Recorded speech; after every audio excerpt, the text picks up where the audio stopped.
With the release of the third Riddick film, I was inspired, but man is this a tough one. There are so many great anti-heroes out there in cinema. This could have easily been a top 20, so we gotta narrow it down. Okay, first, no dramas. So, no Tony Montana, no Verbal Kint, no Tyler Durden, no comic book or fantasy, so no Jack Sparrow, no Batman, no Wolverine, and no Rorschach. It's all about sci-fi specificity when we look at the top 5 sci-fi anti-heroes in this, the Real School Countdown.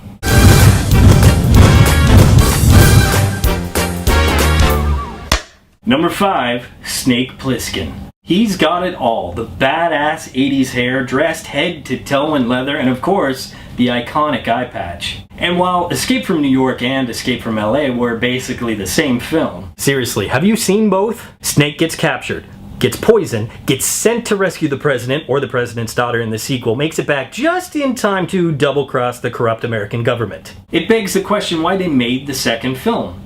Until you remember how cool Kurt Russell is in these movies. One thing that always makes a great anti-hero is them being stoic and terse. Snake barely says anything in both movies, and when he does, it's pretty much correcting people as to what to call him. And I don't know about you, but I would gladly watch a third Escape movie. Number 4, Riddick.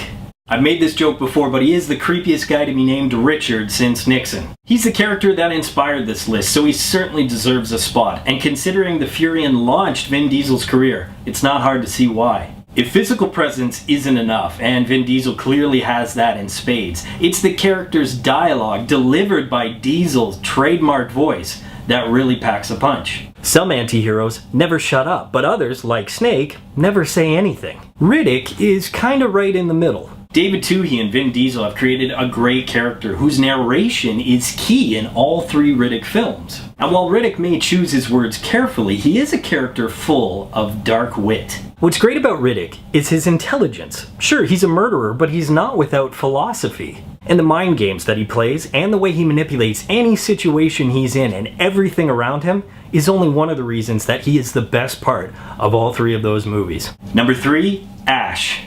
Wait, Ash. Friend of the show Bruce Campbell is only number 3? While there's no denying that his wit and one-liners are unparalleled in Army of Darkness, Ash doesn't get as much of a chance to shine in the first 2 Evil Dead films. Plus, I know some of you are going to say that that film is more fantasy or horror. Well, there's time travel, so Doc Brown says, shut up. But the 3rd installment of the original Evil Dead trilogy is more than enough, as this reluctant hero doesn't take crap from anybody, thinks only of himself, and yet you cheer for him the entire time. Plus, let's not forget what other great anti-heroes have, and that's a catchphrase. Riddick Scott, you're not afraid of the dark, are you? But everything that Ash says in Army of Darkness is pretty much t-shirt worthy. Number 2, Mal Reynolds. Wow, first Ash is only number 3, now Captain Tight Pants is only number 2? You're clearly going to see a pattern here. 4 out of the top 5 are criminals. The reason they can win you over and put the hero in anti-hero is because they're all charming in their own way. Part of being a charmer is really knowing your crowds. And while characters like Snake and Riddick are really more one note, Malcolm Reynolds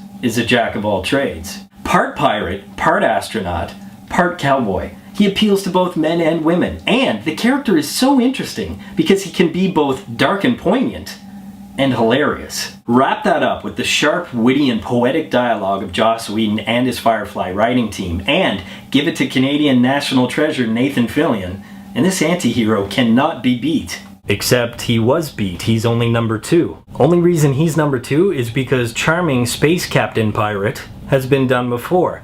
That would go to... Number 1, Han Solo. George Lucas arguably created the modern version of the blockbuster that we know today, and it's because of memorable twists on archetypes like Solo that made Star Wars the classic that it is. Like the actors who played Riddick, Ash, and Mal, Han Solo launched Harrison Ford's career, and it's because the character is equal parts villain and hero. Another pattern with the top 5 is that they're, well, all dicks. And as much as it would be easy to think of Solo as pure hero, let's not forget the other side to that. He's cocky, selfish, obviously a criminal, and let's face it, we all know he shot first. But it's the charm and relatability of the character that makes him an icon.